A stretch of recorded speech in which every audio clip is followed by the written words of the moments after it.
The doldrums. Ancient mariners had this thing called the doldrums. A stretch of ocean so still it basically froze their whole world. And honestly, that's the perfect metaphor for what depression and stagnation feel like in real life. Because that's what being stuck really is. A kind of silent storm that never arrives. A sky that refuses to breathe. A moment that traps you. And then tries to convince you that you trapped yourself. We keep acting like we're the first ones to get swallowed by stillness.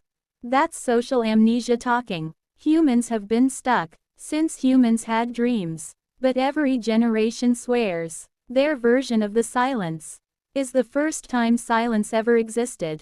Here's what the old mariners knew that we keep forgetting. You don't wait for the wind. You move anyway. Not because you feel motivated. Not because it looks heroic.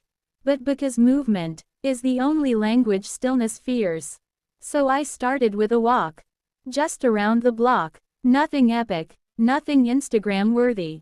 But my feet didn't need courage. They just needed permission. And that tiny walk felt like rowing in a world that swore movement was impossible. Some days I paint. Some days I draw crooked lines that turn into shapes, that turn into proof that my hands still remember how to make things, even when my mind forgets. And yeah, I keep a journal, but not the kind where you drown in your own thoughts. Not the kind where every page is a museum of problems.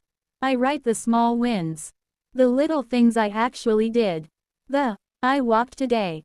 The I painted something blue. The I didn't give up. Because when you stack tiny victories long enough, they start to look like hope. That's the thing about the doldrums.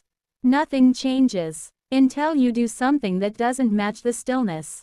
A walk, a sketch, a sentence about something you finished. That's your oar. That's your agency. That's the wind you make with your own lungs. And when the real wind finally returns, because it always does, you'll already be facing the right direction. Because you kept rowing when the world told you not to bother. I'm not saying it's easy. I'm saying it's ancient. I'm saying it's human. I'm saying you're not alone. Unless you choose to forget that nobody survives the doldrums by staying still.